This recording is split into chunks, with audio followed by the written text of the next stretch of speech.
The man in the $1,000 suit barely looked at Evelyn Carter when he stormed in her tiny tailoring shop minutes before closing. He just needed a quick fix before his morning meeting, nothing complicated. But when her fingers found the hidden stitching inside his jacket's lining, patterns she hadn't seen in 30 years, her hands froze. This wasn't just expensive fabric. This was the same system that had made her sister Ruth disappear 3 decades ago. She could fix it quietly and stay invisible like she'd done for years. Or she could finish what Ruth died trying to expose.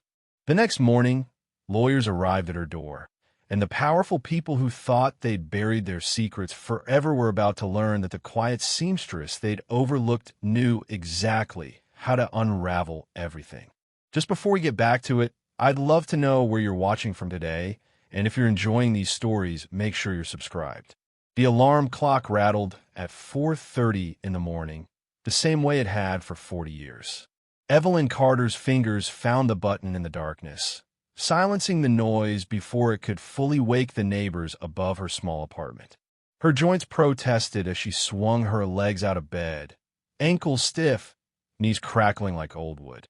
68 years had carved themselves deep into her bones, but her hands still remembered what they were made for. She dressed in the dark, pulling on clothes that had been washed so many times the fabric felt like paper. The mirror showed her what she already knew.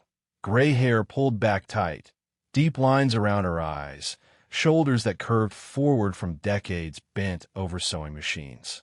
She looked like what she was, a woman the world had stopped seeing a long time ago. The walk to her shop took 15 minutes through streets that never fully slept. The city had changed around her like water around a stone. Coffee shops with names she couldn't pronounce had replaced the bakery where she used to buy day-old bread. Tech offices with glass walls stood where family restaurants once served meals on checkered tablecloths. Even the light looked different now, colder somehow, reflecting off surfaces that seemed designed to keep people at a distance.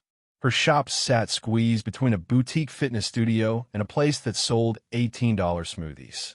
The sign above her door had faded so much you could barely read Carter's Tailoring anymore.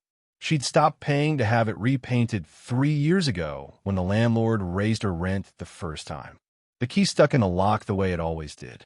Evelyn jiggled it twice, pushed her shoulder against the warped door frame, and felt the familiar give as the door swung inward. The smell hit her immediately. Old fabric, machine oil, steam, and something else she couldn't name. Memory, maybe. Loss. Inside, mannequins stood like silent witnesses in the dim light. She dressed them in samples of her work years ago, hoping to attract customers who wanted custom pieces. Nobody looked anymore. People walked past her windows staring at their phones, or they glanced in and kept moving, seeing nothing worth stopping for. She flipped the light switches one by one. The fluorescent bulbs buzzed and flickered before catching, casting everything in a flat white glow that made the space look even more tired than it was. The walls were covered in photographs she'd hung decades ago. Pictures of herself when her hands didn't ache, when her back stood straight, when the work had meant something beyond survival. In one photo, she stood beside industrial sewing machines in what looked like a factory floor, surrounded by bolts of expensive fabric. In another, she held up an evening gown, the kind of thing people wore to galas and fundraisers. There were images of her hands working on suit jackets, her fingers precise and confident, creating something beautiful from pieces of cloth. Those days felt like they'd happened to someone else. Evelyn moved through her morning routine with the efficiency of someone who'd done the same tasks 10,000 times. She dusted the mannequins, even though dust would settle again by evening. She turned on the ancient sewing machines, listening to them hum and clatter as they warmed up. She checked her supplies, thread running low, buttons sorted by size in glass jars, zippers organized by length and color. The drawer beneath the cash register held things she didn't want to look at. Rent notices, final warnings, letters from the landlord's lawyer explaining that the building was being renovated, that her lease wouldn't be renewed, that she had 6 months to find somewhere else. She pushed the drawer shut without opening the envelopes that had arrived this week. Her first customer arrived at 9. Mrs. Patterson, a retired schoolteacher who brought in a skirt that needed hemming. She counted out exact change, mostly quarters, and apologized for not having bills. Evelyn told her it was fine, even though she knew Mrs. Patterson was struggling too, even though the job took an hour and earned her barely enough to buy lunch. The second customer didn't show up. Neither did the third. By noon, she'd hemmed 2 pairs of pants, replaced buttons on a coat, and sat at her machine staring at the empty street outside. The door chimed just after 1. Evelyn looked up to see her grandson pushing through with a paper bag in his hands. Caleb was 24, tall and lean, with eyes that looked too tired for someone his age. He wore jeans and a hoodie, a backpack slung over one shoulder stuffed with law books. "Brought you lunch," he said, setting the bag on the counter. "Turkey sandwich. Don't tell me you already ate." "I was going to," Evelyn lied. Caleb gave her a look that said he knew better. He'd inherited that look from his mother, Evelyn's daughter, who'd passed 5 years ago. Sometimes when he stood a certain way, Evelyn saw her child so clearly it hurt. "You've got class," she said, nodding at his bag. "Not for another hour." He leaned against the counter, watching her with that expression she'd started seeing more often lately. Worry mixed with something that looked like he was trying to solve a problem he couldn't figure out. "Grandma, we need to talk about the rent notices." "No, we don't. I saw the one from last week. They're serious this time." They've been serious before. Evelyn unwrapped the sandwich, taking a small bite to make him happy. The bread tasted like cardboard, but she chewed anyway. Caleb ran a hand over his face, the gesture of someone carrying too much weight. "I could take a semester off. Work full-time. We can find a way to—" "Absolutely not." Evelyn's voice came out sharper than she intended. She softened it, reaching across to touch his arm. "You're 2 years from finishing law school. 2 years from everything we worked for. I'm not letting you throw that away because an old woman can't keep up with rent. You're not just an old woman. You're my grandmother. And this shop is mine to worry about," she finished. "You focus on your studies. You focus on passing the bar exam. You focus on making something of yourself that doesn't involve needles and thread." Caleb's jaw tightened. She knew that look too. Stubborn. Determined. Her daughter's son through and through. "Needles made your living," he said quietly, repeating words she'd told him 100 times. "Words will make mine. I remember, Grandma, but that doesn't mean I stop caring what happens to you." They stood in silence for a moment, the kind of silence that held all the things they couldn't say to each other. Finally, Caleb checked his phone and swore under his breath. "I have to go. I'll be back after class tonight. We'll figure something out, okay?" Evelyn nodded, even though she had no intention of letting him sacrifice anything else for her. She'd already taken too much from her family: time, energy, hope. Her daughter had worked herself into an early grave trying to give Caleb opportunities. Evelyn wouldn't let that sacrifice go to waste. After he left, the shop fell back into its familiar quiet. A few more customers trickled in throughout the afternoon. Evelyn fixed a torn seam, adjusted a waistband, replaced a broken zipper.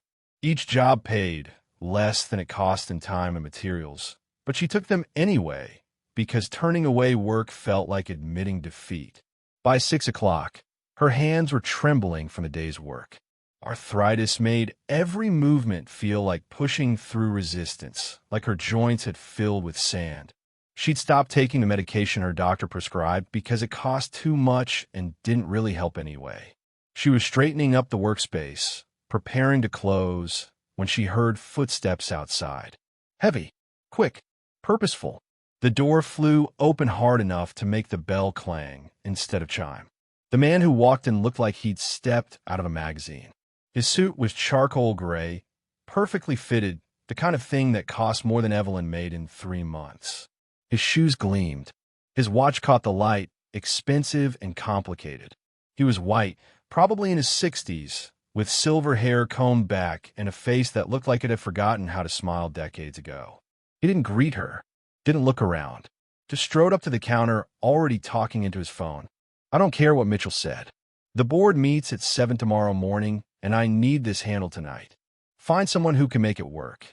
He lowered the phone slightly, glancing at Evelyn like she was a piece of furniture. You do alterations? Yes, Evelyn said, but I'm about to close. This won't take long. Simple fix. He shrugged off his jacket, holding it out to her. Shoulders pulling weird. Needs adjustment before morning. Evelyn took the jacket, feeling the weight of the fabric, the quality of the construction. This wasn't department store clothing. This was custom work, the kind that came from tailors who charged thousands for a single piece. I'll need to look at it properly, she said. Can you come back tomorrow afternoon? The man's face shifted into something that wasn't quite anger, but close. I need it tonight. I have a 7 a.m. meeting. I'm not walking in there looking like my tailor doesn't know what he's doing. Then perhaps you should go to your tailor, Evelyn suggested quietly. I would if I had time. He was scrolling through his phone again, barely paying attention to her. Look, I'll pay extra. Whatever you want. Just fix it now. Evelyn wanted to refuse. Something about this man made her skin prickle with discomfort. Not fear exactly, but a sense that letting him into her space would invite trouble she couldn't afford. But the rent notices in her drawer whispered louder than her instincts. I'll see what I can do, she said. It might take a couple of hours. Fine. I'll wait. He didn't wait like a normal person. He paced. He took 3 more phone calls, each one louder than the last, talking about board votes and shareholder proxies and legal strategies that went over Evelyn's head. He criticized the chairs in her waiting area, complained about the temperature, and at one point actually asked if she had Wi-Fi, as if her tiny struggling shop would have the same amenities as whatever world he lived in. Evelyn ignored him and focused on the jacket. She laid it across her work table under the bright lamp, examining the construction with the eye of someone who'd been doing this work for 5 decades. The outside looked perfect, clean lines, expert stitching, balanced proportions. But when she checked the shoulders, she felt what he described. A pulling sensation, subtle but wrong. She turned the jacket inside out to examine the lining and the internal structure. That's when she saw it. The stitching pattern on the inner shoulder seam was unusual. Not wrong in an obvious way, but deliberate. Too deliberate. The thread color matched the fabric perfectly, almost invisible, but the pattern itself was complex in a way that had nothing to do with holding the garment together. Evelyn had seen stitching like this before, a long time ago, in a different life. Her hand started shaking, and not from arthritis. She looked closer, pulling out her magnifying glass to examine the seam properly. The pattern was coded, numbers represented by stitch length, direction changes that created a sequence. Embedded within the stitching itself was something that looked like a tiny tag, paper thin, with printed text so small she could barely read it. Her breath caught. How much longer? The man called from across the room. Evelyn's mind raced. She knew what this was. She knew where it came from. And she knew that touching it could bring back everything she'd spent 30 years trying to escape. Who made this jacket? She asked, her voice carefully neutral. The man glanced up from his phone, irritated. What? The tailor. Who made this for you? Why does that matter? Because I need to match their work, Evelyn lied. If I'm fixing their mistake, I should understand their technique. He waved a hand dismissively. Someplace uptown. Carlisle and Associates.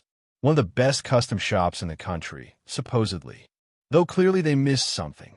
Carlisle. The name landed in Evelyn's chest like a stone. She knew that name. Different owners now, probably, but the same shop. The same methods. They were still doing it. After all these years, they were still embedding codes in clothing. She looked at the man again, really looked at him, trying to figure out who he was and why his jacket carried markers that were supposed to be extinct. He didn't look like someone who needed hidden verification systems. He looked like regular wealthy, regular powerful. But the stitching said otherwise. Evelyn made a decision. She didn't know if it was the right one, but 30 years of hiding suddenly felt like enough. She carefully removed the coded section, unpicking the stitches with a precision that came from muscle memory. The tiny tag came free in her hands. She set it aside, out of sight, and began reconstructing the entire shoulder structure. It took 3 hours. The man complained twice, took 7 more phone calls, and finally fell asleep in one of her uncomfortable chairs around 9 o'clock. Evelyn worked in silence, her hands steady despite the shaking inside her chest. She didn't just fix the shoulder. She rewrote the internal architecture of the jacket, removing every trace of the coded system and replacing it with clean, simple construction. When she finished, the jacket hung perfectly, looked identical to how it had arrived, but carried none of the hidden markers it had before. She woke the man gently. He startled, disoriented, checking his watch and swearing. "It's done," she said, holding up the jacket. He snatched it from her hands, shrugging it on and checking himself in the small mirror on her wall. He turned left, then right, testing the fit. "Good," he said, as if he'd expected nothing less. "What do I owe you?" "Nothing." He paused, looking at her directly for the first time since walking in. "What?" "No charge," Evelyn repeated. "Consider it a courtesy." His eyes narrowed with suspicion. "Why?" Evelyn met his gaze steadily.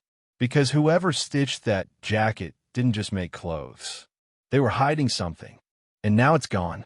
The man's face shifted through several expressions: confusion, recognition, something that might have been alarm. He opened his mouth, closed it, then pulled out his wallet and threw $200 bills on the counter. "Keep it," he said tersely. "I don't want your money." "Then donate it." "I don't care." He was already moving toward the door, jacket flaring behind him. He paused with one hand on the handle, looking back at her with an expression she couldn't read. "You sure about this?" "I'm sure." He left without another word. The bell chimed soft and final as the door closed behind him. Evelyn stood alone in her shop, surrounded by the tools of her trade, feeling like she'd just stepped off a cliff she couldn't see the bottom of. She walked to her work table and picked up the tiny tag she'd removed from his jacket. Under the light, she could see printed text, numbers, and coded symbols she remembered from decades ago. She should destroy it, burn it, throw it away. Instead, she slipped it into her pocket. That night, Evelyn lay in bed, unable to sleep. Every time she closed her eyes, she saw flashes of memories she'd buried. A younger woman bent over expensive fabric, fingers flying through complex patterns, the weight of secrets stitched in a cloth. She saw her sister's face, heard her sister's voice, felt the ghost of arguments they'd had about right and wrong, about survival and complicity. Around 3 in the morning, she finally drifted off. She dreamed of a woman screaming behind a sewing machine, hands trapped in thread that wouldn't break, fabric that kept coming and coming until it covered everything. She woke at 4:30 to her alarm, feeling like she'd never slept at all. The next morning began like any other. Evelyn walked to her shop through the same changing streets, unlocked the same sticky door, turned on the same old machines. She made coffee in the small pot she kept in the back room and tried to pretend last night had been normal. She was sweeping the floor when she noticed them. 2 black SUVs parked across the street. Dark windows. No markings. They sat there idling, and even from inside her shop, Evelyn could feel the weight of attention pointing her direction. Her hands tightened on the broom handle. People on the sidewalk started noticing too. A small crowd gathered, phones coming out, filming, taking pictures. Someone knocked on the SUV window and was ignored. Then the doors opened. 6 men stepped out. All wore dark suits. All carried briefcases. All moved with the coordinated precision of people who did this professionally. They didn't rush. They didn't need to. They simply walked across the street, and the crowd parted like water. 3 of them approached her door. The knock, when it came, was polite, professional, terrifying. Evelyn set down her broom and walked to the door on legs that felt distant from her body. She flipped the lock and pulled it open. The man in front was young, maybe 35, with sharp features and sharper eyes. He smiled, but it didn't reach anywhere that mattered. "Evelyn Carter?" he asked. "Yes. I'm David Brennan, with Morrison Legal Group.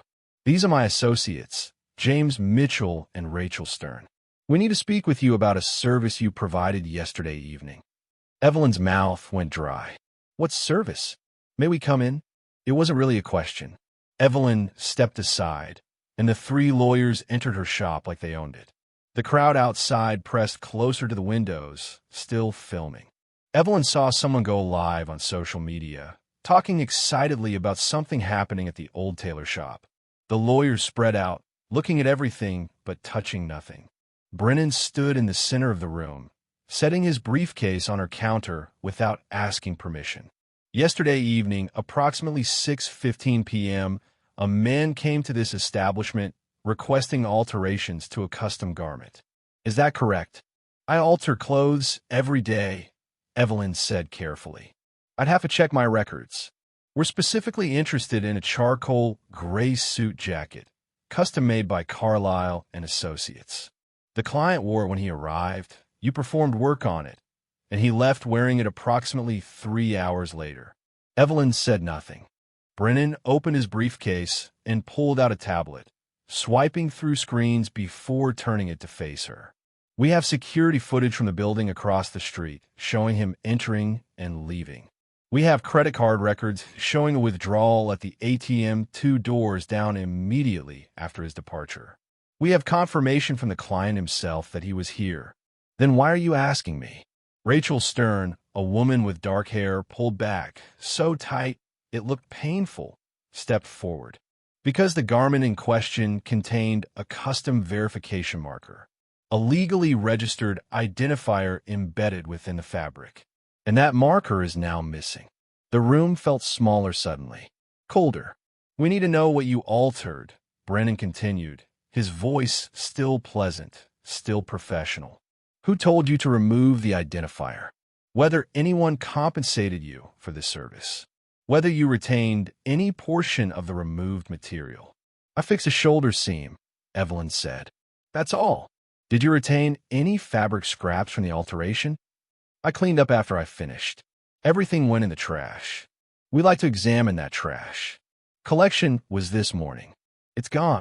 The lawyers exchanged glances. Mitchell, who hadn't spoken yet, pulled out a camera and began photographing her workspace.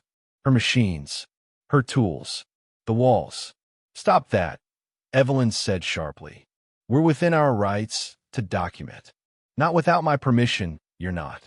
The door opened again. Caleb pushed through, still wearing his backpack, his face flushed like he'd been running. "Grandma, what's going on?"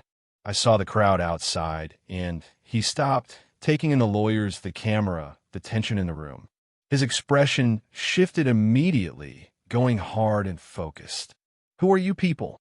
"We're attorneys representing." "I don't care who you represent," Caleb interrupted. "Are you questioning my grandmother?" "We're conducting an inquiry into..." "Is she under arrest?" "No." "Is she being detained?" "No." "Then she doesn't have to talk to you." Caleb moved to stand beside Evelyn, his hand finding her elbow. "I'm Caleb Carter, second-year law student at Columbia. Whatever you think my grandmother did, you can take it up with proper legal representation." Brennan's pleasant expression finally cracked, replaced by something colder. "Mr. Carter, we're simply trying to understand a situation that has significant legal implications. Your grandmother may have inadvertently interfered with a protected verification system. If she cooperates now, we can resolve this quietly." "Inadvertently interfered," Caleb repeated, "with a verification system? In a suit jacket? Do you hear how insane that sounds? Nevertheless, it's accurate." Rachel Stern pulled out a document, unfolding it on the counter. "This is a temporary business suspension order, pending review of potential violation of proprietary marking systems. Mrs. Carter's equipment is to be tagged and sealed. No further work is to be performed on these premises until the matter is resolved." Evelyn felt the floor tilt beneath her. "You can't do that." "We can, and we are." Stern produced small adhesive tags, the kind police use to mark evidence. She began placing them on Evelyn's sewing machines, her cutting table, her steam press. "Stop," Caleb said, his voice rising. "You can't just shut down her business without." "We have an injunction signed by a judge 2 hours ago," Brennan said, pulling out another document. "Everything is legal. Everything is by the book." The lawyers moved efficiently, tagging equipment, photographing the shop from multiple angles, making notes on tablets. The whole process took maybe 10 minutes. When they finished, Brennan handed Evelyn a thick stack of papers. "You'll be contacted within 72 hours about next steps. Until then, you are not to remove, destroy, or alter any materials in this location. You are not to discuss this matter publicly or attempt to contact our client. Do you understand?" Evelyn took the papers with numb hands. She couldn't make her voice work. "She understands," Caleb said coldly. The lawyers left as smoothly as they'd arrived. The SUVs pulled away. The crowd outside slowly dispersed, still filming, still posting, already turning her life into content for people who'd never cared she existed. Evelyn stood in her shop that wasn't really her shop anymore, looking at the tags on her machines, the papers in her hands, the grandson beside her trying not to let her see how scared he was. "Grandma," Caleb said softly, "what did you do?" Evelyn walked to the counter and sat down heavily in the old chair she'd been meaning to replace for years. Her hands were shaking again, and this time it had nothing to do with arthritis. "I removed something I shouldn't have known how to find," she whispered. "Something I've spent 30 years pretending didn't exist." "What are you talking about?" She looked up at him, seeing his confusion, his worry, his determination to protect her from something he didn't understand. "I need to show you something," she said. "But not here. Not now. Tonight, after dark, come to my apartment." "And Caleb? Don't tell anyone. Not your friends. Not your professors. No one." He nodded slowly, not understanding but trusting her anyway. After he left, Evelyn locked the door and turned off the lights. She sat alone in the darkness of her shop, listening to the familiar sounds of machines she couldn't use, surrounded by fabric she couldn't touch, holding papers that explained she'd broken laws she'd never heard of. She pulled out her phone and stared at it for a long time before finally dialing a number she'd memorized 40 years ago and never called. It rang 4 times before someone answered. "This is Evelyn Carter," she said, her voice steady despite everything. "I need to access storage unit 214, the one under Ruth Carter's name." There was a pause on the other end. Then, "That unit hasn't been accessed in 31 years. "I know. I'm coming tonight." She hung up before they could ask questions she didn't want to answer. Then Evelyn stood and walked to the back room, where she kept personal items in a dented metal locker. She pulled out an old key ring with 3 keys on it. One for her apartment, one for her shop, and one for a storage unit containing everything she'd saved from the life before this one. Everything they'd forgotten to look for. Everything that proved her sister Ruth hadn't been crazy or a criminal or lost. Everything that proved the system Evelyn had just accidentally triggered was real, was huge, and was still operating in the shadows of wealth and power. She slipped the keys into her pocket beside the tiny tag she'd removed from the suit. The storage facility was across town, where she'd kept Ruth's trunk locked away for 3 decades. She'd paid the fee every month, never visiting. But now the lawyers had come. The tiny tag in her pocket felt heavier than it should.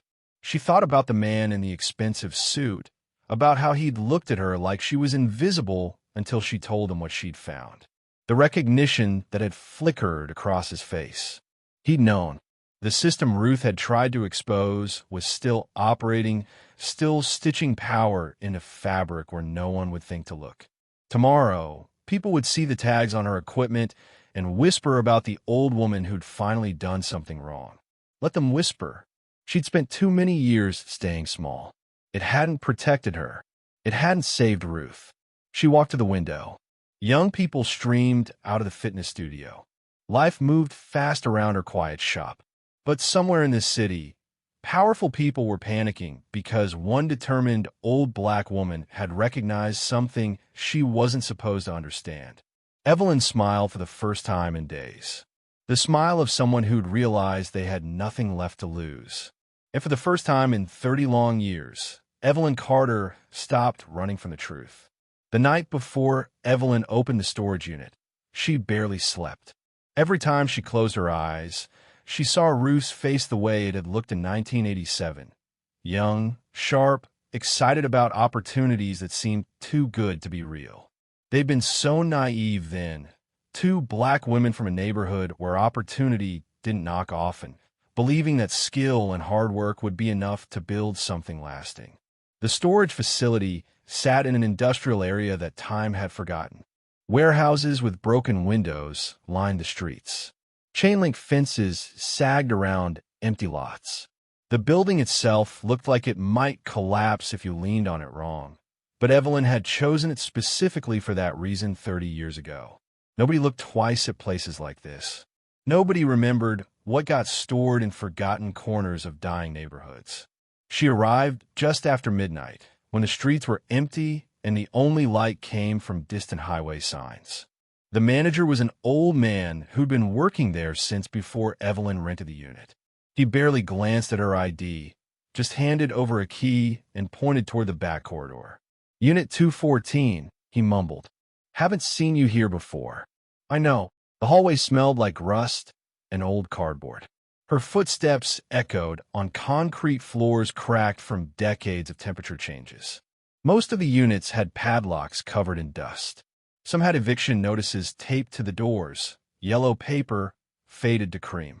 Unit 214 sat at the very end, tucked in a corner where the fluorescent lights didn't quite reach. The padlock was the same one she'd put there in 1994, the year after Ruth disappeared, the year Evelyn had finally accepted her sister wasn't coming back. Her hand shook as she fit the key into the lock. It turned with surprising ease, and the door rolled up with a metallic shriek that made her flinch. Inside, a single trunk sat in the darkness.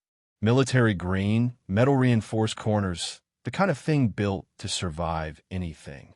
Evelyn pulled out her phone and turned on the flashlight. The beam cut through dust particles floating in still air. She knelt beside the trunk, feeling the cold of the concrete floor seep through her pants. The combination lock was one only she and Ruth had known. Their mother's birthday, reversed. Her fingers dialed the numbers automatically, muscle memory from a lifetime ago. The lock clicked open. Inside, the trunk held everything Evelyn had saved from the years she and Ruth worked for the firm. Pattern books with hand-drawn designs. Fabric samples mounted on cardboard, each one labeled with dates and client codes. Tools she'd stolen the night the firm shut down. Specialized needles, measuring devices, fabric pens that wrote in disappearing ink. And underneath it all, sealed in plastic bags to protect them from moisture, were the envelopes.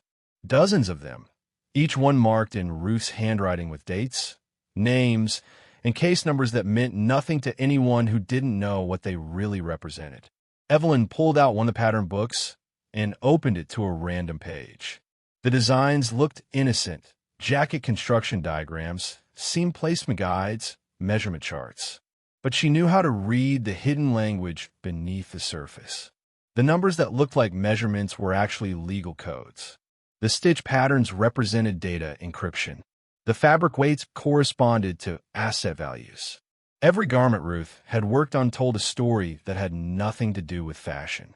She flipped to a page dated August 1986. The design showed an evening jacket with elaborate interior construction. Notes in Ruth's handwriting filled the margins. Measurements, yes, but also observations that made Evelyn's stomach tighten even now. Client or demands full inheritance redirect upon wearing. Clauses embedded in lining structure, activated by body heat. Duration. Permanent intil garde destruction. Legal review. Questionable. Personal opinion. This is theft dressed as tradition. Evelyn remembered that jacket. She'd helped Ruth finish it, working late into the night in the studio they'd shared. They hadn't understood what they were really doing then, hadn't realized the full scope of what the firm specialized in. She found another entry from November 1988. A vest with coded stitching along the spine. Completed trust modification piece. Client demands silent transfer mechanism for estate assets. Created dual stitch pattern that nullifies previous documentation when worn during signing ceremonies. James says this is standard practice for wealthy families. Ruth says this is fraud. Both things can be true. Ruth had always been the one who asked questions. Evelyn had been content to do beautiful work and collect her paycheck, but Ruth couldn't let things go. She'd started keeping these notes as insurance, documenting everything they touched, building evidence of a system she suspected was larger than any of them knew. The flashback came sudden and sharp, pulling Evelyn back to 1989. They'd been in the studio, just the two of them. The firm employed a dozen seamstresses, but Ruth and Evelyn had been given a private workspace because their skills exceeded everyone else's. The room had been beautiful, north-facing windows, expensive equipment, bolts of fabric that cost more than their monthly rent. Ruth had called Evelyn over to her workstation, her voice tight with tension. "Look at this," she'd said, holding up a suit jacket that belonged to a client they'd been told was a simple businessman. "Tell me what you see." Evelyn had examined the construction. "Excellent work. Is it your reinforced shoulder technique? Look deeper, at the pattern itself." And Evelyn had looked, really looked, running her fingers along the interior seams until she felt what Ruth wanted her to notice. The stitching formed a pattern that didn't match the exterior design. It was too complex, too purposeful, too coded. "What is this?" Evelyn had whispered. Ruth's face had been grim. "I think it's a legal trigger mechanism. I think when this man wears this jacket to sign certain documents, the pattern activates clauses that transfer inheritance rights to people who aren't named in any official paperwork. That's impossible. Clothes can't do that. Clothes can't. But agreement among parties who recognize the codes can. It's a system, Evelyn, built on trust and secrecy and the assumption that nobody outside the system would ever understand what they're looking at." Evelyn had felt sick. "We need to stop making these. We need to expose this." "Rude. No. We need to walk away quietly and never speak about it." But Ruth hadn't been able to walk away. She'd kept documenting, kept asking questions, kept pushing until she'd learned too much. Evelyn snapped back to the present, her knees aching from kneeling on cold concrete. She reached deeper into the trunk and pulled out an envelope marked with yesterday's date. Impossible, since Ruth had been gone for decades. But there it was in her sister's handwriting. Except it wasn't yesterday's date from now. It was yesterday's date from 1993, the last time Evelyn had seen her sister alive. She opened it with trembling fingers. Inside was a single sheet of paper covered in Ruth's neat script. "Evelyn, if you're reading this, I'm either dead or I've disappeared, and you've finally decided to stop running. I'm sorry I put this burden on you. I'm sorry I couldn't let it go. But someone has to know the truth. The firm isn't just a tailoring company. It's an architecture for hidden control systems used by families and corporations who need to move power without legal documentation. The garments we create are physical keys that unlock transfers, modifications, and redirects that exist nowhere on paper. I've spent 2 years tracing the network. It's bigger than I imagined. Hundreds of clients, millions in assets. And at the center of it all is a man named Thomas Hale. He's not just a client. He's the architect who designed the entire system. His company holds the patents on the thread compositions, the fabric treatments, the specialized sewing techniques. Everything we've been doing traces back to him. I'm going to expose this. I have enough evidence to bring to the authorities. I have names, dates, garments, and proof that this system has been used to defraud legitimate heirs and manipulate corporate structures. If something happens to me before I can submit this evidence, it means they found out what I was doing. Use what's in this trunk. Finish what I started. Don't let them bury the truth along with me. I love you, sister. I'm sorry I dragged you into this world. but I'm not sorry I tried to burn it down. Evelyn's eyes blurred with tears she'd been holding back for 30 years. She folded the letter carefully and held it against her chest, finally letting herself cry for the sister who'd been braver than she was, who'd paid the price for trying to do what was right. When she finally composed herself, she began methodically photographing every page of the pattern books, every fabric sample, every note and diagram Ruth had saved. Her phone storage filled up, so she created cloud backups, sent copies to email addresses she'd set up years ago and never used. By the time dawn broke, she had documented everything. She returned the trunk to the storage unit, locked it, and drove home with the weight of her sister's legacy sitting heavy in her chest. Caleb was waiting on her doorstep when she arrived. "Where have you been?" he demanded, exhaustion and worry making him snap. "I've been calling you for hours." "Working," Evelyn said simply. "On what? Your shop is shut down, remember?" She unlocked her apartment door and gestured for him to follow her inside. Then she pulled out her phone and showed him the photographs. "On finishing something your great-aunt started a long time ago." Caleb scrolled through the images, his law school training making him understand faster than Evelyn had expected. His eyes widened as he made connections, saw patterns, recognized the legal implications. "Grandma," he breathed, "this is evidence of massive fraud, corporate manipulation. If this is real, if this system actually exists." "It's real," Evelyn interrupted. "I've seen it with my own eyes for 40 years. And yesterday, I touched it again. We need to take this to the authorities. The SEC, the FBI, someone who can." "Who can what?" Evelyn's voice was sharp. "Tell me, Caleb, with your fancy law school education, what happens when a poor black woman walks into a federal office and says wealthy white families have been using magic clothes to steal inheritances?" Caleb's mouth closed. He looked at the photos again, and she watched him begin to see the problem. No matter how solid the evidence, no matter how clear the pattern, there was no official framework for prosecuting something like this. The system existed in the gaps between legal oversight, in the spaces where gentlemen's agreements and family traditions operated without documentation. "So what do we do?" he asked finally. "We wait," Evelyn said, "because the people who run this system know I touched something I shouldn't have. They're watching me, and eventually they'll make a mistake." She didn't have to wait long. 3 days after the lawyers shut down her shop, after Evelyn had spent 72 hours sleeping badly and watching her phone for news that never came, someone knocked on her shop door at 7 in the morning.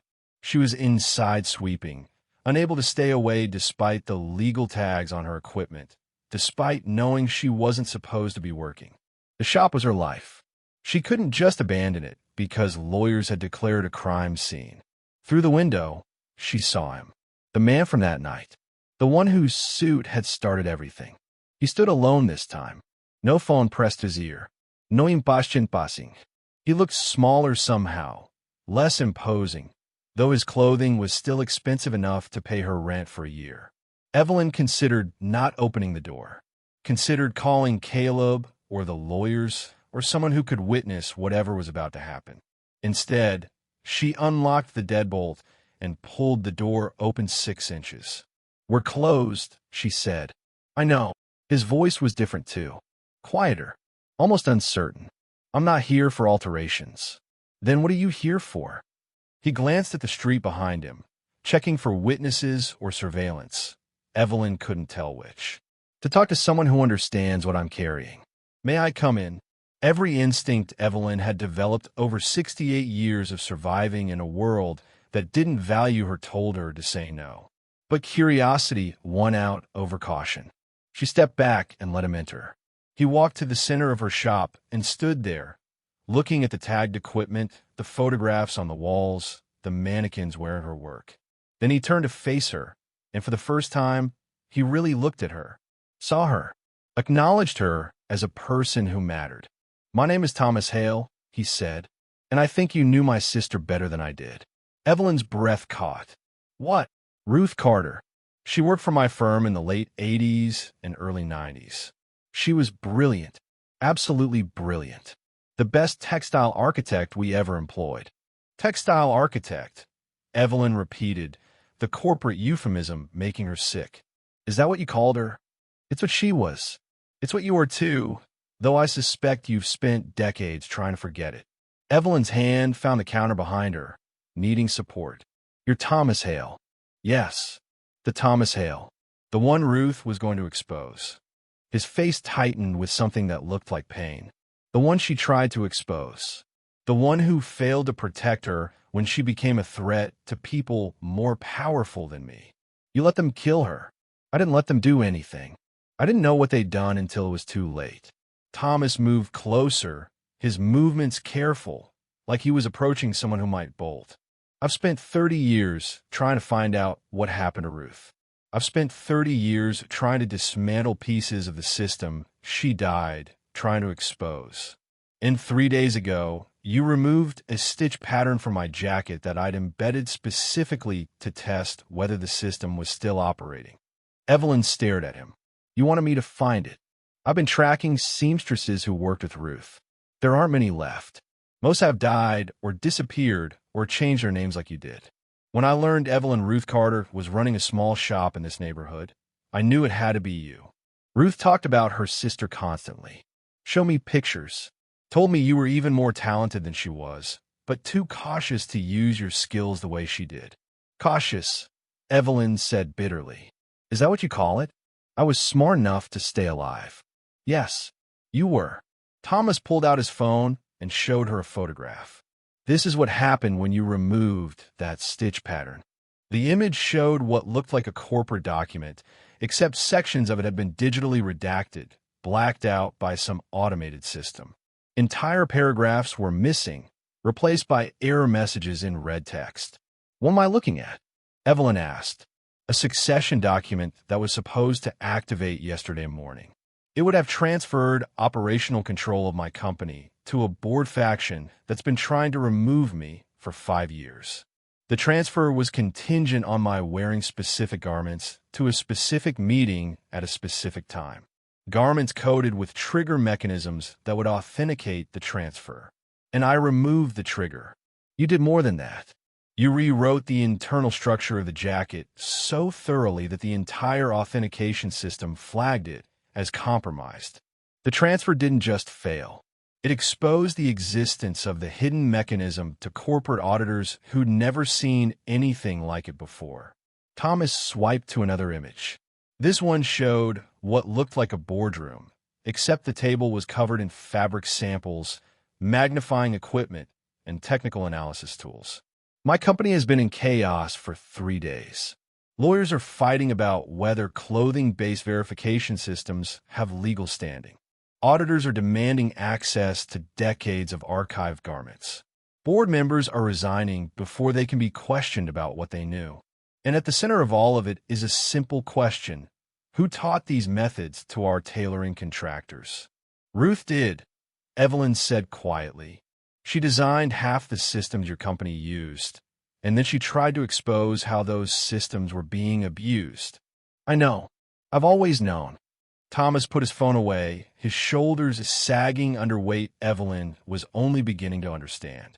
Ruth came to me the week before she disappeared. She told me what she'd discovered about how the authentication systems were being manipulated. She told me board members were using modified garments to conduct votes that weren't officially recorded, to transfer assets that weren't declared, to control company operations without leaving paper trails. And you didn't believe her.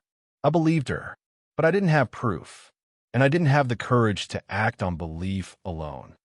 His voice cracked slightly. She said she was going to federal authorities. She said she had evidence that would bring down not just my company, but dozens of others using the same systems. I tried to convince her to work within the company structure, to let me investigate internally. We argued. She left angry, and then she vanished. And then she vanished. Her car was found near a federal building. Her apartment had been cleaned out. Every document, every pattern book, every piece of evidence she'd collected was gone. The official investigation concluded she'd probably run away to avoid legal consequences for corporate espionage. But you didn't believe that. Of course not. Ruth wouldn't run. She'd fight until there was nothing left to fight with. Thomas looked directly at Evelyn, and she saw genuine grief in his eyes. I've spent 3 decades trying to find proof of what happened to her, trying to expose the people who silenced her. And I've failed repeatedly because I'm fighting against people who've learned to hide their tracks perfectly.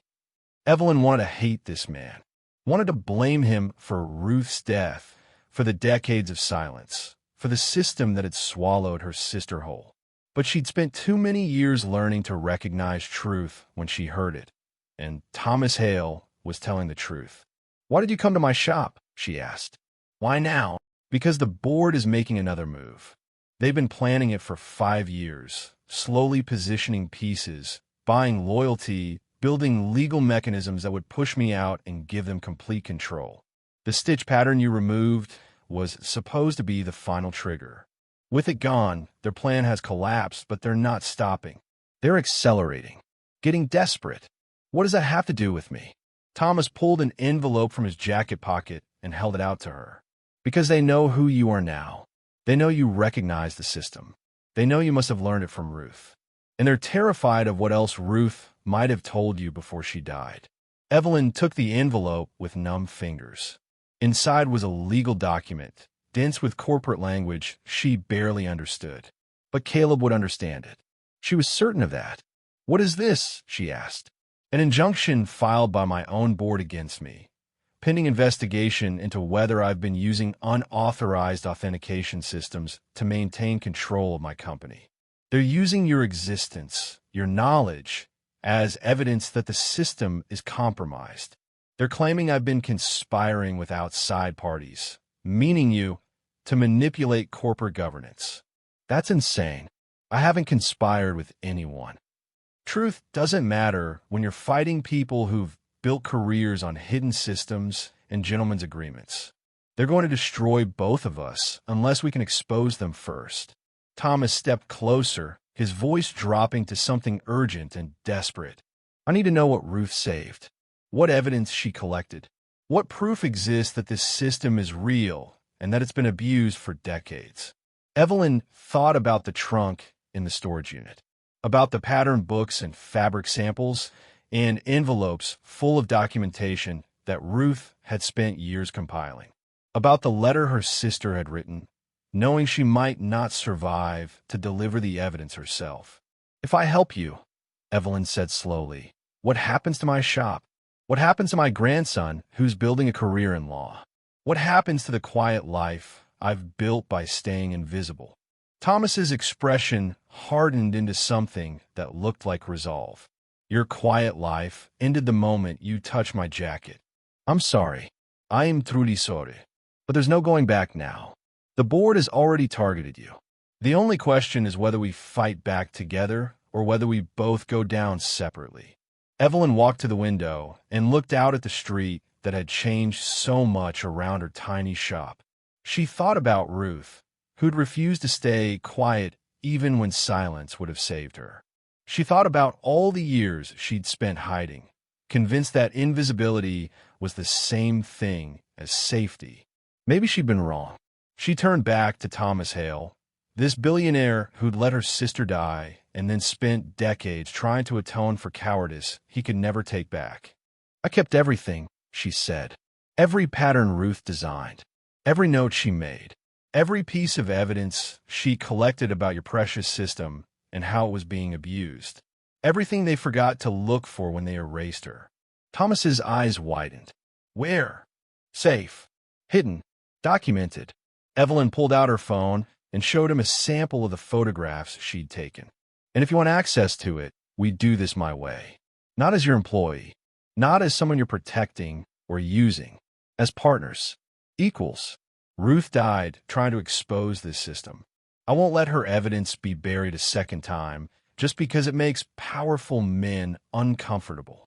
For a long moment, Thomas just stared at the photographs on her phone. Then he looked up at her, and something like respect crossed his face. "You're exactly like she described," he said softly. stronger than she was in all the ways that mattered. No, Evelyn corrective. Ruth was stronger. She just didn't survive long enough for people to realize it. I'm just the one who's still alive to finish what she started. Thomas extended his hand. Then let's finish it together. Evelyn looked at his hand for a long moment, thinking about trust and risk and the cost of staying silent versus the cost of speaking up. Then she reached out and shook it, sealing an alliance she never wanted but couldn't avoid. I need guarantees, she said. Real ones. Name them. My grandson stays protected. Caleb finishes law school and builds his career. Nor'Italiastion. Agreed. What else? My shop. Equipment returned. Injunction lifted. Done. And Ruth. I want the truth about what happened to her. Real investigation. Real accountability. Thomas's expression darkened. The people who silenced Ruth are powerful. Even if we expose the system, then we burn it down completely. Evelyn interrupted. We make them choose between confessing or destroying each other. A slow smile spread across Thomas's face. You've been thinking about this. For 30 years. Evelyn pulled her hand back and crossed her arms. Ruth died trying to expose this legally through proper channels. It didn't work. They silenced her before she could even file her report. So we're not going to be polite. We're going to make it impossible for anyone to ignore what's been happening. Thomas studied her face, recalculating. I underestimated you. Everyone does. That's how I've survived. Evelyn pulled out a notebook. I've been documenting everything since your lawyer showed up. Names. Patterns. Your company's structure. Thomas looked at her notes, eyebrows rising. Where did you learn this? From Caleb's textbooks. From paying attention for 3 decades. She met his eyes. Ruth taught me how power really works. I believe you, Thomas said. What's your plan? Evelyn took a deep breath. First, we document everything in Ruth's trunk. Full professional analysis. Experts who can verify the authenticity. I can arrange that. Second, we map the network. Every client Ruth documented. We show the pattern is bigger than just your company. Thomas hesitated. That will make powerful enemies. I know. Third, we find allies. Journalists. Prosecutors. People who wanted to break into these networks but never had evidence. And fourth, we use your company as the example. We demonstrate exactly how garments were used as authentication mechanisms. We make your company the case study that proves the entire system exists. Thomas flinched. That will destroy my company's reputation. Yes, Evelyn said without sympathy. But it will force regulatory agencies to investigate. Ruth died trying to expose this. Your temporary embarrassment doesn't outweigh her sacrifice. He was quiet for a long moment. Then he nodded. You're right. We have to be willing to lose everything. No halfway measures, Evelyn agreed. Thomas looked around her shop, at the evidence tags, at the photographs. When he looked back, his expression had shifted. Ruth believed I was a coward. She was right. It chose institutional loyalty over truth. I won't make that mistake twice. Words are easy, Evelyn said. Then watch what I do. Thomas pulled out his phone and made a call on speaker. This is Daniel Ross from Morrison Legal. Evelyn recognized the name. One of the lawyers who'd interrogated her. Daniel, it's Thomas Hale. I'm terminating your firm's contract effective immediately. Silence. Then, Mr. Hale, I don't think. Your firm intimidated a witness who has evidence of fraud. You're fired. Thomas hung up. He looked at Evelyn. Satisfied? It's a start, she said, feeling something loosen in her chest. They spent the next hour planning. Thomas would arrange forensic experts. Evelyn would prepare Caleb for legal battles. Together, they would identify journalists and prosecutors.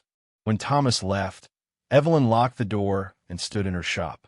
For the first time in 30 years, she felt like she was truly fighting. She called Caleb. Grandma, everything okay? Better than okay. Come tonight. Bring your notes.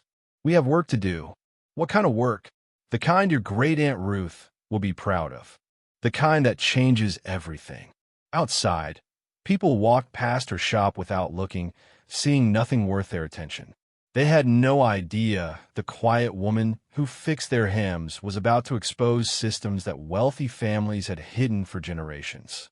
Sometimes the most dangerous people aren't the ones who shout. They're the ones who finally stop staying quiet. After Thomas left her shop with promises of experts and resources, Evelyn made good on her word. That evening, with Caleb beside her taking notes on his laptop, she laid out everything Ruth had preserved in that storage unit trunk. The pattern books came first. Caleb's eyes widened as he flipped through pages of designs that looked innocent until you understood the code beneath them. Numbers that pretended to be measurements, but actually represented legal clauses. Stitch patterns that corresponded to asset values running into millions. "This is insane," Caleb breathed, scrolling through the photographs Evelyn had taken. "These aren't just clothes. They're portable contracts." "Portable and deniable," Evelyn corrected. "That's what made the system so powerful. No paper trail, no digital records, just fabric and thread and agreements that only existed between people who knew how to read them." She showed him a fabric sample Ruth had mounted on cardboard, dated March 1991. The stitching formed a pattern so complex it looked like decorative embroidery. But when Caleb examined it closely, following Evelyn's guidance, he could see the intentional structure. "This corresponds to voting proxies," he said slowly, his legal training kicking in. "If I'm reading this right, whoever wore this garment could cast votes on behalf of shareholders who weren't physically present." Without any official documentation, Evelyn confirmed. The garment itself was the authorization. As long as the right people recognized the code, the vote counted. Caleb sat back, running his hands through his hair. "Grandma, if this is real, if companies have actually been operating this way, we're talking about securities fraud on a massive scale. Corporate governance violations that could invalidate decades of business decisions." "I know. Courts are going to be backed up for years. Regulatory agencies will have to create entirely new frameworks. This isn't just exposing one company. This is challenging fundamental assumptions about how corporate power operates." Evelyn pulled out another set of documents, these ones showing Ruth's analysis of the network.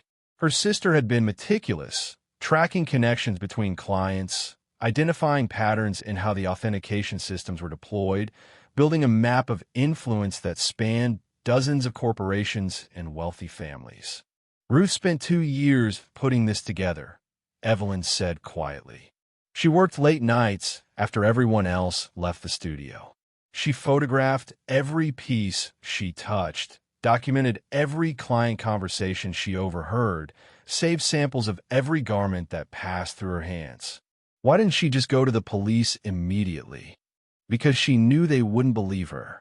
A black seamstress accusing wealthy white families of using magic clothes to commit fraud? She'd have been laughed out of every office she walked into." Evelyn's voice hardened. "So she built an evidence base so thorough, so documented, that it would be impossible to dismiss. And then she tried to submit it to federal investigators. And they killed her for it. Someone did. We just don't know who yet. They worked through the night, organizing Ruth's materials into categories that would make sense to investigators and journalists. Financial mechanisms, voting systems, inheritance modifications, asset transfers. Each category had dozens of examples. Each example had dates and client codes. Each code could potentially be traced back to real people and real companies. By dawn, Caleb had created a database structure for tracking everything. He'd also drafted preliminary legal briefs outlining the potential violations and the regulatory frameworks that should have prevented them, but didn't. "I need to show this to Professor Williams," he said, referring to his corporate law instructor. "She specializes in securities fraud. She'll know which prosecutors to approach." "Not yet," Evelyn cautioned. "We wait for Thomas to bring his experts. We need independent verification before we start approaching authorities. Otherwise, it's still just an old woman's story." Thomas arrived at noon with 3 people in tow. A textile historian from Columbia University, a forensic analyst who specialized in document authentication, and a corporate lawyer named Sarah Bennett who'd made her career investigating white-collar crime. They set up in Evelyn's small apartment, spreading Ruth's materials across every available surface. The historian examined the pattern books with gloved hands, photographing pages and comparing stitching techniques to known samples from the 1980s and 90s. The forensic analyst tested the fabric samples for age, checking paper composition and ink degradation to verify the dates Ruth had recorded. Sarah Bennett focused on the legal mechanisms, cross-referencing Ruth's notes with corporate structures and ownership records. She worked with intense focus, occasionally letting out quiet exclamations as she found connections that Ruth had documented decades earlier. After 6 hours, they gathered around Evelyn's kitchen table to present their findings. The historian spoke first. The pattern books are authentic. The techniques shown match documented methods from elite tailoring houses operating in the 1980s. Several of the patterns are signed with maker's marks that correspond to known seamstresses from that era. And the progression of complexity over time shows genuine skill development, not something fabricated after the fact. The forensic analyst nodded. The materials all test consistent with their claimed dates. Paper aging, ink composition, fabric degradation, everything matches. These documents are at least 30 years old. Nobody created them recently to support a false narrative. Sarah Bennett's expression was grim. And the legal mechanisms Ruth documented are real. I've cross-referenced her client codes with corporate records. The timing of her documented work corresponds exactly with major corporate decisions, ownership transfers, and board votes at multiple companies. Decisions that appeared to happen through normal channels, but that Ruth's notes suggest were actually predetermined through these hidden authentication systems. So it's all real, Thomas said quietly. Everything Ruth tried to tell me. Everything she died for. It's all documented and verified. It's real, Sarah confirmed. But proving it in court is going to be extraordinarily difficult. These systems operated in legal gray areas. There's no explicit law against using garments as authentication mechanisms. The fraud comes from the lack of disclosure, from the secret nature of the agreements, from the way these systems were used to circumvent normal corporate governance. What do we need to prove it? Caleb asked. Testimony from people who participated in the system. Documentation showing awareness and intent. Evidence that decisions made through these mechanisms wouldn't have been made if proper procedures had been followed. Sarah pulled out a legal pad covered in notes. And we need a case study. One company where we can demonstrate the full scope of how these systems operated, where we can show clear lines from hidden authentication mechanisms to specific decisions to measurable harm. Everyone looked at Thomas. My company, he said. We use my company as the example. That will destroy you, Sarah warned. Your reputation, your business relationships, possibly your personal freedom if prosecutors decide you knowingly participated in fraud. I didn't knowingly participate, Thomas said flatly. Maybe not in the worst abuses. Maybe not in what happened to Ruth. But I built the systems. I licensed the methods. I profited from the secrecy. If exposing that is what it takes to bring down the whole network, then that's what happens. Evelyn studied his face, looking for signs of doubt or self-preservation. She found none. Whatever else Thomas Hale was, he seemed genuinely committed to burning down what he'd helped create. Then we need a strategy, she said. Sarah, what's our best path forward? The lawyer thought for a moment. We need to force public disclosure before the board can bury everything. That means going to the press first, creating enough public pressure that regulatory agencies have to investigate. Once investigations start, we use Ruth's documentation to guide prosecutors toward the evidence they need. Who do we approach? I have contacts at the Times and the Wall Street Journal. Investigative reporters who've been looking for ways into these elite networks for years. They'll jump at this story. And if the board tries to stop us? Caleb asked. They will try, Sarah said. They'll file injunctions, claim trade secrets, threaten lawsuits for defamation and corporate espionage. They'll use every legal tool available to silence this story before it breaks. Then we move fast, Thomas said. We give the journalists everything at once. Full access to Ruth's materials, expert verification, corporate records that I can provide as founder. We make it impossible for them to write anything less than a comprehensive expose. They spent the next week preparing. Sarah reached out to journalists, setting up meetings under strict confidentiality agreements. The experts wrote detailed reports, authenticating Ruth's materials and explaining the implications of the authentication systems.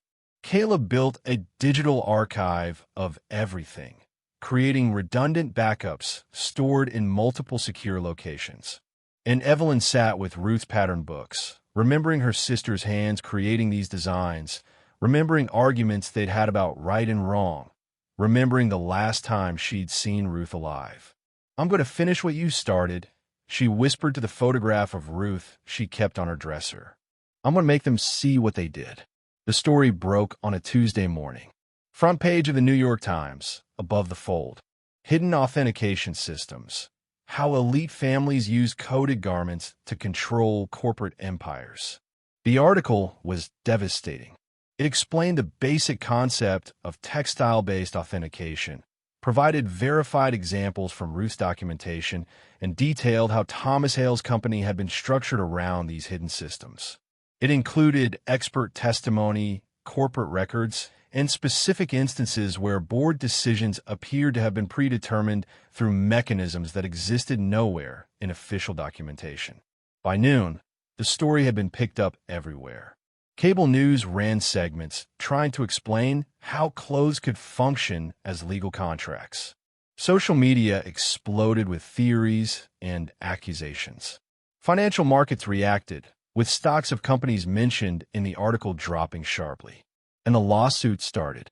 Thomas's board filed an emergency injunction seeking to block further disclosure of proprietary information. 3 other corporations mentioned in the article filed defamation suits against the Times. Law firms representing wealthy families sent threatening letters claiming invasion of privacy and violation of confidentiality agreements. But the genie was out of the bottle. The SEC announced an investigation into corporate governance practices at companies mentioned in the article. The FBI opened a probe into potential securities fraud. Congressional committees scheduled hearings. Regulatory agencies that had never considered the possibility of fabric-based authentication systems scrambled to figure out their authority to investigate. And through it all, Evelyn's shop remained closed, tagged with legal notices, a symbol of how the powerful try to silence those who threaten their secrets. 2 weeks after the story broke, Evelyn received a subpoena. She was being called to testify before a grand jury investigating potential fraud at Thomas's company. The board had successfully argued that any investigation should start with the people who'd exposed the system, not with the system itself. "They're trying to make you the criminal," Caleb said, reading through the subpoena paperwork. "They're going to argue you conspired with Thomas to fabricate evidence and damage the company's reputation." "Let them argue," Evelyn said calmly. "I have truth on my side. Truth doesn't always win in court, Grandma." "Then we make it win." Sarah Bennett helped prepare Evelyn for testimony. They practiced questions prosecutors might ask, rehearsed how to explain the authentication systems in language jurors could understand, strategized about how to handle attempts to discredit her as a bitter former employee seeking revenge. But Evelyn didn't need much coaching. She'd spent 30 years thinking about what she'd say if anyone ever asked about Ruth. She'd rehearsed this testimony in her mind 10,000 times. The grand jury hearing was closed to the public, but word leaked immediately. Evelyn spent 6 hours answering questions, walking prosecutors through Ruth's documentation, explaining how the authentication systems functioned and why they violated corporate governance requirements. She didn't start with technical details. She started with being 19 years old, talented with a needle, desperate for opportunities that didn't come to young black women in her neighborhood. She talked about being recruited by a firm that promised good money for skilled work, not understanding until later that the work itself was morally compromised. She talked about Ruth, her brilliant, stubborn, brave sister who'd refused to stay quiet when she understood what they were really making, who'd spent years documenting corruption because she believed the system would work if only someone provided enough evidence. My sister believed in justice, Evelyn said, her voice steady despite the tears running down her face. She believed that truth mattered more than power. She believed that if she could just show people what was happening, they would do the right thing and stop it. "And what happened to your sister?" the prosecutor asked gently. "She tried to bring this evidence to federal authorities, and then she disappeared. Her car was found. Her apartment was cleaned out. Every piece of documentation she'd collected was gone. And the official investigation concluded she'd probably run away to avoid prosecution for corporate espionage." Evelyn looked directly at the grand jury. "But I know my sister. Ruth didn't run from anything in her life. Someone silenced her. Someone with enough power to make a person disappear and enough influence to make sure no one looked too hard for answers. Do you know who? Not yet. But everything in Ruth's documentation points to people who benefited from keeping these systems secret. People who'd built fortunes on hidden authentication mechanisms. People who couldn't afford to let Ruth expose how they'd been manipulating corporate structures for decades." The prosecutor pulled out one of Ruth's pattern books. "Can you explain this specific design to the jury?" Evelyn walked them through it. A vest designed in 1989, commissioned by a client Ruth had coded as Executive F. The stitching pattern embedded voting proxies that would allow the wearer to cast votes on behalf of shareholders who weren't present at meetings. Ruth's notes indicate this vest was worn to 3 separate shareholder meetings, Evelyn explained. Meetings where major decisions were made about company direction, executive compensation, and merger approvals. Decisions that appeared to pass with broad shareholder support, but that Ruth believed were actually predetermined through votes cast by someone wearing this garment. And there's no official record of these proxy arrangements? None. That's what made the system work. The agreements existed only between people who understood the code. Everyone else saw normal shareholder meetings, normal corporate governance, normal business decisions. But they weren't normal. No, they were fraud dressed up as tradition. The grand jury returned indictments against 7 board members and 5 executives at companies that had used the authentication systems. The charges range from securities fraud to conspiracy to violate corporate governance laws. Legal experts called it one of the largest white-collar crime cases in decades. But they also indicted Thomas Hale. The prosecution argued that as architect of the systems, he bore responsibility for how they'd been used, even if he hadn't personally engaged in the worst abuses. They charged him with fraud, failure to disclose material information, and conspiracy to manipulate corporate structures through undocumented mechanisms. Sarah Bennett was furious. They're making an example of Thomas because he cooperated. They're punishing the person who helped expose the corruption instead of focusing on the people who abused it. "No," Thomas said quietly. "They're holding me accountable for what I built. That's appropriate and necessary. You helped us. You provided evidence against yourself. You've been working to dismantle these systems at great personal cost. After profiting from them for decades, after failing to protect Ruth when she tried to expose them 30 years ago, after choosing comfort over courage at every opportunity that mattered." Thomas looked exhausted but resolved.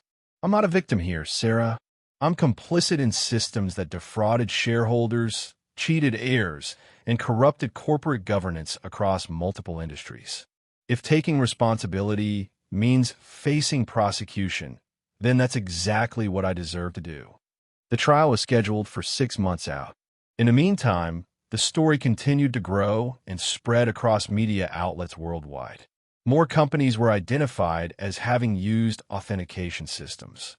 More victims came forward with their stories, heirs who'd been cheated of inheritances through mechanisms they never understood, Shareholders whose votes had been stolen by people wearing coded garments. Executives who'd been pushed out through hidden processes that existed nowhere in official corporate records. And Evelyn's small shop finally reopened for business. The injunction was finally lifted after prosecutors decided she wasn't a threat to their ongoing investigation. The equipment tags were removed. Evelyn cleaned and oiled her machines, restocked her supplies, and hung a new sign in the window. Carter's Tailoring, where truth is the only pattern that matters. Customers came slowly at first, curious about the old woman who'd exposed billion-dollar corruption. Some wanted to shake her hand. Some wanted to hear the story firsthand. A few actually brought clothes that needed mending. Caleb stopped by one afternoon, finding her at her sewing machine, working on a simple hem. "Grandma, you know you don't have to do this anymore, right? Thomas set up a fund. You're financially secure for the rest of your life." "I know. So why are you still here, still sewing hems for $5? Evelyn finished the stitch and cut the thread with practiced precision. "Because this is honest work. Because I spent too many years making beautiful things that hid ugly secrets. Because every time I sew something now, I know it's exactly what it appears to be. Nothing hidden, nothing coded, just fabric and thread and the simple truth of making something useful." She held up the pants she'd just finished. These belonged to Mrs. Patterson. She needs them for her grandson's wedding. When she wears them, they're just pants. They don't control anything. They don't hide anything. They're just what she needs them to be. Caleb smiled. "The legal team wants you to know you'll be a star witness at the trial. Your testimony to the grand jury was powerful. The prosecutors think you might be the key to winning convictions. Then I'll testify as many times as they need me to." Evelyn folded the pants carefully and set them aside for Mrs. Patterson to pick up. "But after the trial, I'm done with all of this. I'm going back to being invisible. Back to doing simple work for simple people. Back to a life where the most important thing I do each day is make sure someone's hem is straight. Is that really enough for you?" Evelyn looked around her shop, at the machines she'd spent a lifetime working on, at the photographs of her younger self, at the space where she'd built a quiet life after running from a loud past. "It's more than enough," she said. Ruth wanted to change the world. She wanted to expose corruption and force powerful people to face consequences. And now that's happening. Her work is finally being seen. Her sacrifice is finally meaning something. "Because you refuse to stay silent. Because I finally understood that silence and safety aren't the same thing. That hiding doesn't protect you from the systems that crush people like Ruth. That sometimes the only way to survive is to fight back, even when fighting back means losing everything you've built." Evelyn stood and walked to the window, looking out at the street that continued its routine without caring about billion-dollar trials or hidden authentication systems. "Ruth was braver than me," she said softly. "She always was. But I'm the one who's still alive to tell her story. So that's what I'm going to do. I'm going to testify. I'm going to show everyone what she discovered. I'm going to make sure the people who silenced her finally face consequences. And then I'm going to come back to this shop, and I'm going to sew hems, and I'm going to live quietly. Because that's what Ruth would want. Not for me to become famous or powerful or important. Just for me to be free. To do honest work without fear. To build a life that doesn't require hiding." She turned back to Caleb, her expression soft but certain. "That's what real victory looks like. Not headlines or convictions or corporate executives in handcuffs. Just the simple freedom to be exactly who you are without having to run from what you know." Outside, people walked past her window. Some glanced in, recognizing the shop from news coverage. Most kept walking, focused on their own lives, their own problems. And inside, an old woman prepared to testify about systems most people never knew existed. Systems her sister had died trying to expose. Systems that would finally, after 3 decades, face the truth in open court. Where the quiet voice of an old seamstress would speak louder than all the power that had tried to silence her. The threat started 3 weeks before the trial. First came anonymous letters delivered to Evelyn's shop, warning her that testifying would have consequences. Then her apartment building received calls claiming she was dangerous, leading to complaint from neighbors who'd never spoken to her before.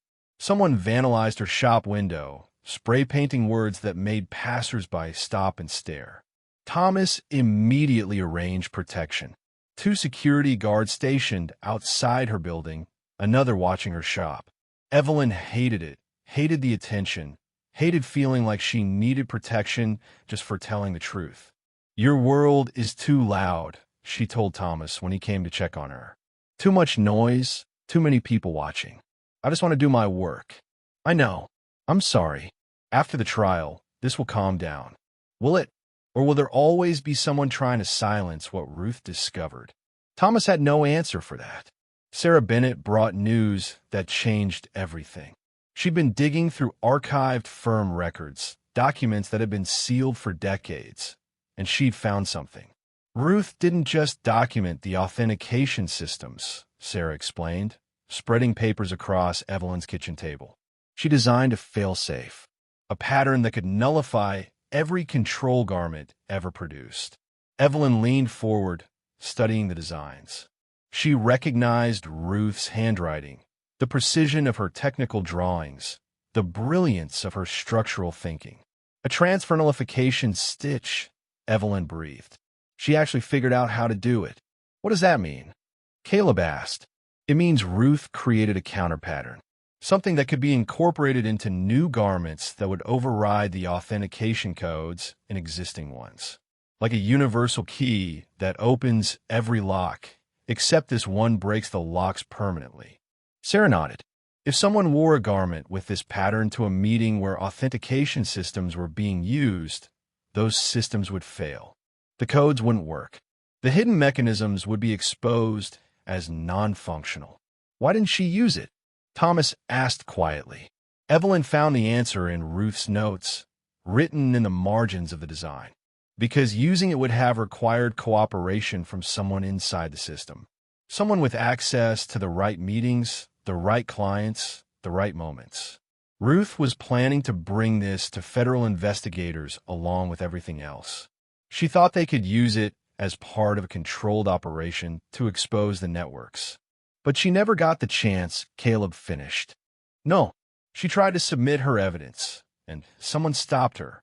Evelyn's hands trembled as she held her sister's final design. This is what they were really afraid of. Not just exposure, complete dismantlement. Ruth didn't want to reform the system. She wanted to destroy it so thoroughly it could never be rebuilt. Sarah's expression was grim. "This changes the stakes. If we demonstrate this failsafe in court, if we show that Ruth had the capability to nullify all authentication systems, it provides motive for her disappearance. It proves someone had reason to silence her permanently." "Can we prove who?" Evelyn asked. "Maybe. I've been cross-referencing corporate records from 1993. 3 companies had major authentication-dependent decisions scheduled within weeks of Ruth's disappearance. Decisions worth hundreds of millions. If Ruth had activated her failsafe, those decisions would have collapsed. Which companies? Sarah listed them. One was Thomas's. One was a financial services corporation. One was a family trust, managing generational wealth. "We need to investigate everyone involved in those decisions," Caleb said. "Board members, executives, trustees. Someone gave the order. Someone made Ruth disappear. But that investigation would have to wait." The trial was starting. The courthouse was surrounded by media trucks and protesters. Some supported the prosecution, demanding accountability for corporate corruption. Others waved signs claiming the whole investigation was a witch hunt against successful businesses. Police barricades kept the crowd separated. Evelyn walked through it all with Caleb on one arm and Sarah on the other, her head high despite the cameras flashing and reporters shouting questions. She wore a simple dress she'd made herself, navy blue with careful stitching, every seam straight and honest. Inside, the courtroom was packed. Journalists filled the gallery. Sketch artists positioned themselves for clear views. The defendants sat at their tables in expensive suits, surrounded by legal teams that probably cost more per hour than Evelyn made in a month. Thomas sat separately from the board members and executives, acknowledging his role, but refusing to be grouped with people who'd abused what he'd built. His lawyer was a public defender, his choice, wanting to prove he wasn't using wealth to escape consequences. The trial took 3 weeks. Prosecutors presented Ruth's documentation, expert testimony about the authentication systems, corporate records showing undisclosed control mechanisms. Defense attorneys argued the systems were simply traditional practices, informal agreements between trusted parties that harmed no one and broke no explicit laws. But the evidence was overwhelming. Fabric samples that match corporate decisions. Pattern books that predicted ownership transfers months before they officially occurred. Testimony from victims who'd lost inheritances or been pushed out of companies through votes they never knew were cast. And then Evelyn took the stand. The courtroom was absolutely silent as she was sworn in. She didn't dress up for the cameras or try to look like anything other than what she was. She wore a simple dress from her shop, navy blue with careful stitching, every seam straight and honest. Her hands shook slightly as she sat down, arthritis making the movement stiff and painful. She didn't speak in the dramatic way television lawyers did. She spoke in the same quiet voice she'd used for 68 years, the voice of someone who'd spent a lifetime being overlooked and had learned that truth didn't need volume to carry weight. "I'm here to tell you about my sister Ruth," she started, looking directly at the jury. "Not about corporate structures or legal mechanisms or authentication systems. About a woman who believed that truth mattered more than power. Who spent years documenting corruption because she thought the right people would care if they just knew what was happening. The prosecutor, a young woman named Jennifer Hayes, guided her through Ruth's story with gentle questions. Their childhood in a neighborhood where opportunities were scarce. Their recruitment by the tailoring firm that promised good money for skilled work. The slow, creeping realization of what they were really making with their talented hands. "When did you understand what the authentication systems really meant?" Hayes asked. 1989, Evelyn said. Ruth showed me a vest she'd been working on. The client had been very specific about the interior construction, insisting on patterns that made no sense structurally. Ruth had figured out the stitching was actually encoding voting proxies. That whoever wore that vest could cast votes on behalf of shareholders who weren't present at meetings. "What was your reaction?" "I want to quit immediately. Walk away and pretend we'd never seen anything." Ruth wanted to document everything and expose it. We argued about it constantly. I thought staying quiet would keep us safe.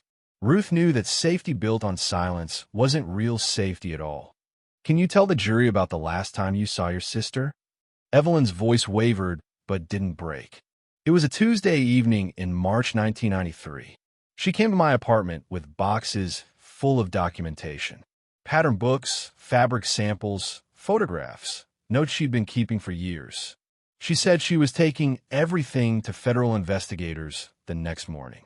She asked me to come with her to testify about what we'd seen and made. "What did you say?" I said no. I told her she was going to get us both killed. That powerful people didn't let you expose them without consequences. That we were just seamstresses and nobody would believe us anyway. Tears ran down Evelyn's face now, but her voice remained steady. She looked at me with so much disappointment. She said fear was exactly what they counted on. That powerful people stayed powerful because everyone was too afraid to challenge them. That someone had to be brave enough to say no, this is wrong, this has to stop. What were her exact last words to you? Evelyn closed her eyes, remembering. She said, "I'd rather die standing up than live my whole life on my knees." And Evelyn, you're strong enough to stand too. You just don't know it yet. And the next day, she was gone. Her car was found abandoned near the federal building. Her apartment had been cleaned out, every piece of documentation missing. The police investigation concluded she'd probably run away to avoid prosecution for corporate espionage. But I knew Ruth. My sister didn't run from anything in her life. Someone took her. Someone with enough power to make a person disappear and enough influence to make sure no one looked too hard for answers.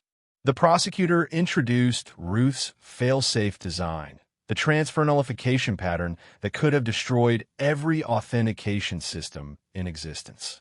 Expert witnesses explained how sophisticated it was, how it demonstrated Ruth's complete understanding of the mechanisms she was trying to expose. This wasn't just documentation, Hayes said, holding up Ruth's final designs. This was a weapon, a way to dismantle the entire network permanently. Did your sister tell you about this? Not directly. I found it in her trunk years after she disappeared. But makes sense. Ruth didn't want to reform the system. She wanted to destroy it so thoroughly it could never be rebuilt. She wanted to free future generations from hidden manipulation. Corporate analysts testified about 3 major decisions scheduled for early 1993, decisions worth hundreds of millions of dollars that depended on authentication systems functioning properly. If Ruth had activated her failsafe, all 3 would have collapsed publicly and catastrophically. And then came the evidence that connected everything to Richard Thornton. An FBI agent named Marcus Williams took the stand with boxes of archived records. Phone logs from Thornton's office in February 1993, showing calls to private security firms known for making problems disappear. Financial records showing payments that didn't match any official corporate expenses. Email correspondence discussing handling the seamstress situation with language that made the jury visibly uncomfortable. Thornton's lawyers objected repeatedly, but the evidence was too solid. Their client had ordered surveillance on Ruth, had authorized payments to people who specialized in making inconvenient witnesses vanish, had signed off on cleaning out her apartment and destroying her documentation. The courtroom erupted when Williams testified that remains matching Ruth's description had been recovered from a construction site that had been poured in March 1993, a site connected to one of Thornton's shell companies. Evelyn heard the testimony from her seat in the gallery. Caleb held her hand as she finally learned what had happened to her sister. As 30 years of uncertainty resolved into horrible, concrete truth, Ruth hadn't run away. Ruth hadn't disappeared mysteriously. Ruth had been murdered by people who couldn't afford to let her expose their corruption. And then they'd buried her literally and figuratively, covering her body with concrete and her reputation with lies. The defense made their closing arguments, but everyone knew it was over. The jury deliberated for 4 days, careful and thorough, making sure they understood the complexity of what they were deciding. Guilty verdicts on 7 counts of securities fraud. Guilty on conspiracy charges.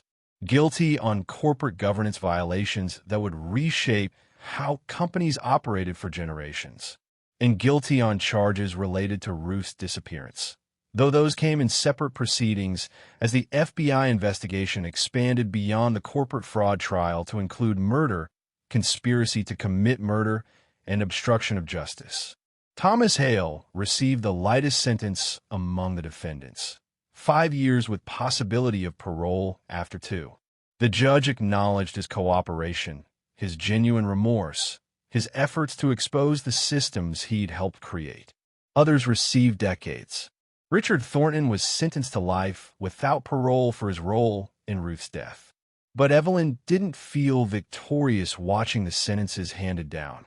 She felt exhausted, empty, like she'd been carrying a weight for 30 years, and now that it was gone, she wasn't sure how to stand up straight without it. The media wanted interviews after the verdicts came down. Documentary producers wanted her story. Publishing companies offered 6-figure book deals for her memoir. Talk shows wanted her to appear. Universities wanted her to speak at graduations. Everyone wanted a piece of the quiet seamstress who'd exposed billion-dollar corruption and helped solve a 30-year-old murder. She turned them all down without hesitation. "I'm not interested in being famous," she told the reporters who camped outside her apartment. "I'm interested in going back to my life." Instead, she returned to her shop. She asked Thomas to remove the security guards he'd stationed there. She took down a sign about truth being the only pattern that mattered, the one she'd put up in a moment of defiance. She replaced it with the original faded sign that just said Carter's Tailoring in letters that had been painted 40 years ago and never refreshed. Caleb found her there one morning about 2 months after the trial ended, sweeping the floor in the early light before opening for business. The shop smelled like it always had, like fabric and machine oil and fresh steam, familiar and comforting. "Grandma, you know you don't have to do this anymore. Thomas set up that fund before he went to prison. You're set for life financially. You could retire, travel anywhere you want, do anything you want." "I'm doing exactly what I want," Evelyn said simply, continuing to sweep with steady strokes. "I am suing. This is what I've always wanted to do. But after everything that happened, after all you've accomplished—" "I didn't accomplish anything. Ruth did. I just finally found the courage to finish what she started." Evelyn set the broom aside and looked at her grandson. "And now it's finished. The systems are exposed. The people responsible are facing consequences. Ruth's name has been cleared. That's what mattered. Not fame, not recognition, just justice for my sister." "Are you just going back to being invisible?" "I was never invisible. People just weren't looking." She smiled softly. "There's power in being underestimated, Caleb. Power in doing small things with great care while everyone else chases importance." Ruth understood that. She built her evidence one garment at a time, one photograph at a time, one note in the margins at a time. Small, careful, invisible work that changed everything. The shop did steady business after that. Some customers came because they recognized Evelyn from the trial. Most came because they needed hems fixed or buttons replaced or seams repaired. She treated them all the same, with quiet competence and fair prices. Thomas visited once after his sentencing, before he surrendered to begin his prison term. He brought a suit jacket, plain and simple. "I was hoping you'd make something for me," he said. "Not fix it. Make it. Something I can wear when I get out." Evelyn examined the fabric he'd chosen. Good quality, but not ostentatious. Practical. Honest. "What do you wanted to say?" she asked. "Nothing. I wanted to just be a jacket. No codes. No hidden meanings. Just good construction by someone who knows what they're doing."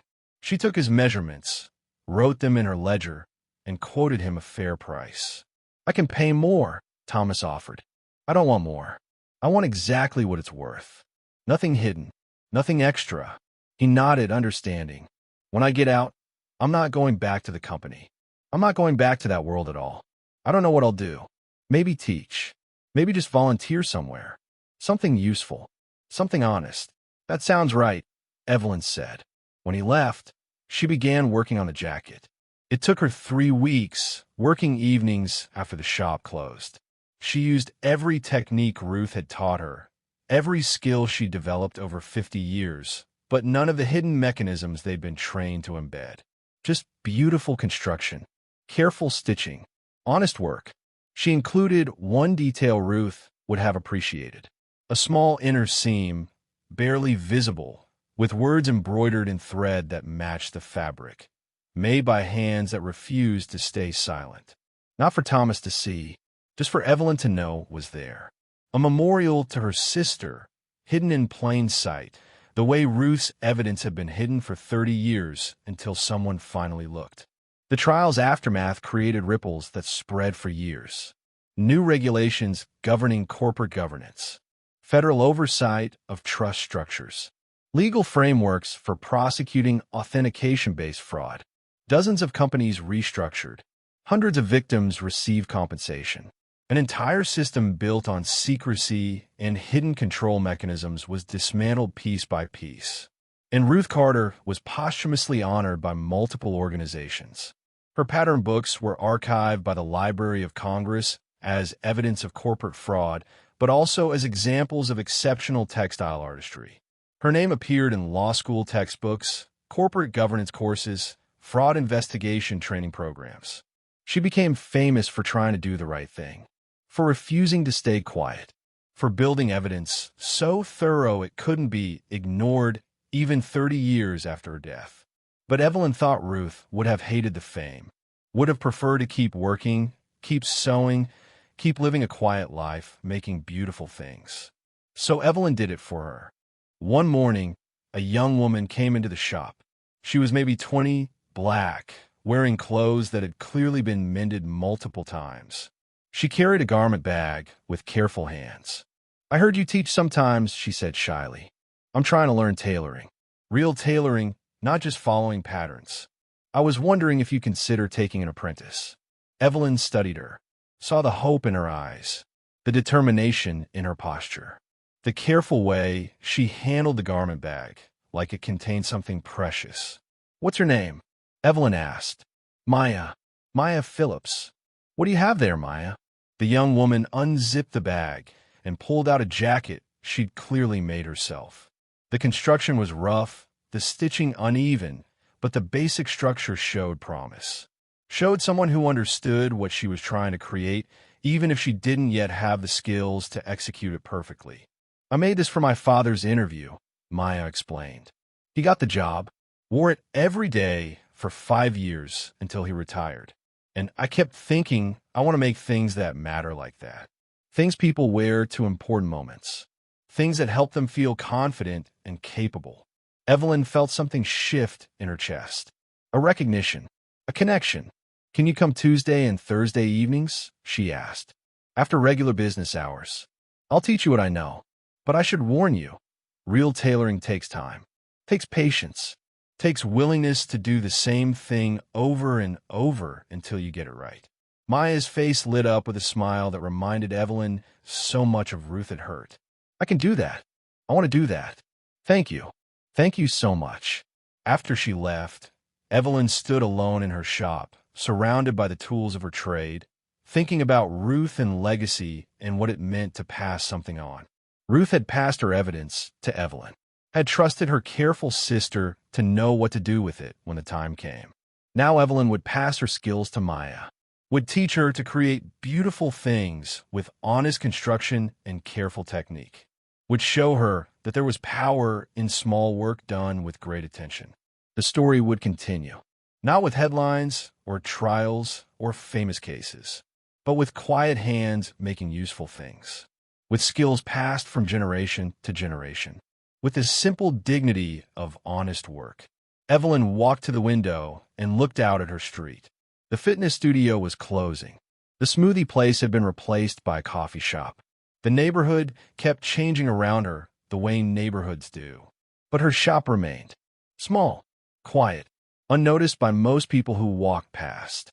And inside, an old woman taught young hands to sew, taught them that patience matters more than speed, that quality matters more than quantity, that honest work, done carefully and with attention, could be its own form of resistance against systems built on deception and hidden control. Ruth would have been proud, not of the trial or the convictions or the headlines, but of this: an apprentice learning to sew, skills preserved, knowledge passed down, a sister finally understanding that the best memorial to someone brave wasn't fame. It was continuing to live with the courage they'd shown, making small things beautiful, staying visible by doing work that mattered, and never, ever staying silent again. If you discovered a system designed to keep you powerless, would you have the courage to expose it knowing it might cost you everything? Hit that like button and subscribe for more stories about ordinary people who refuse to stay silent.